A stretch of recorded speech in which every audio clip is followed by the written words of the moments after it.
Hello, Madame Lagarde, and welcome to the International Monetary Fund. Thank you.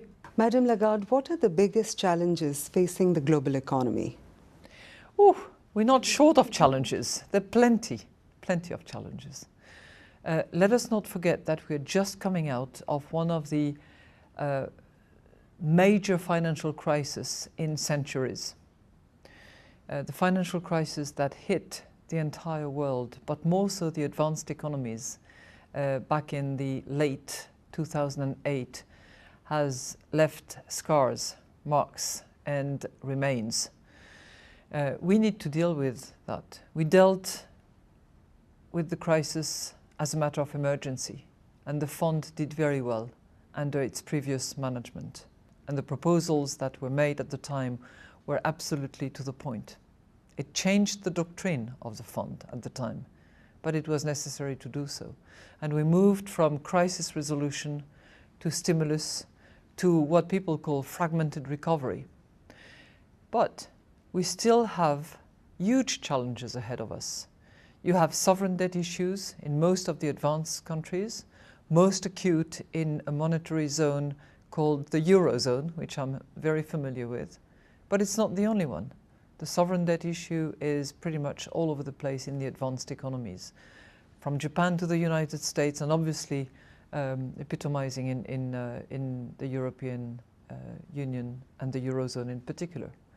Then you have some risk of overheating in emerging economies, with what comes with it, generally, inflation. And pretty much all around the globe, you have unemployment rising, or not resolved and not abating. So we've got lots and lots of issues. What is the role of the IMF in helping its member countries tackle some of these challenges that you've mentioned? The fund plays a critical role, and I see it as threefold. One, a role of surveillance. It's bilateral surveillance, traditional way, Article 4. It's multilateral surveillance. There's spillover reports that we will be receiving shortly. It's transversal as well, and it should be as aggregated as possible, and it should be user-friendly. But it's what the fund is known for. It has massive expertise. It has the largest, biggest, and most powerful brain power assembled together under one roof, and surveillance is one of the services that can be provided to the membership. The second type of services that is rendered by the fund is that of lending, supporting, helping out countries that need a program because they go through a difficult situation, and it's a current account balance fix essentially, but it's developing as circumstances change. Instruments are becoming more flexible, more adjusted to the particular set of needs and circumstances, and it should continue that way. And the third component of the services provided by the fund have to do with the recommendations, the advices, the suggestions, the solutions proposed by the fund in response to specific requests. For instance, by the G20. I have first-hand experience of the G20 as head of the Minister of Finance and Governor of Central Banks, G20.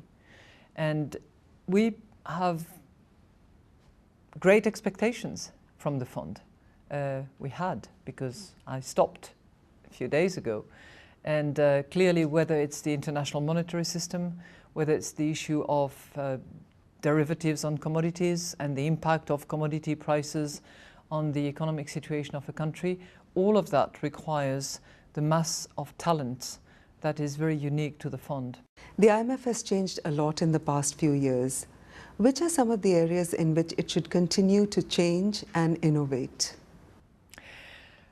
For any institution to be alive and to be meaningful, it has to change. Change is life. And the fund, like any other institution, has to adjust. Very important reforms had been conducted under Dominique Strauss-Kahn leadership, and they were good reforms, and he did a very good job at that. Whether it's the governance, whether it's the quotas, whether it's the voice, appropriate representation, taking special care of those countries that are underrepresented so that they become rightly represented, making sure that the overrepresented give away to those underrepresented. We need to complete that. We need to deliver. And the quota reform, for instance, has to be brought home. Each and every member has to deliver and make sure that it's approved by their respective national parliament. We have to continue.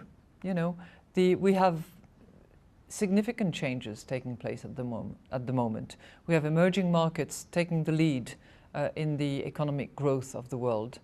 We have this imperative of making it more sustainable, more balanced. Well, clearly we have to take that into account and make sure that the fund is a good partner in those major adjustments. Thank you so much, Madam Lagarde, for taking the time to speak with us today. Pleasure.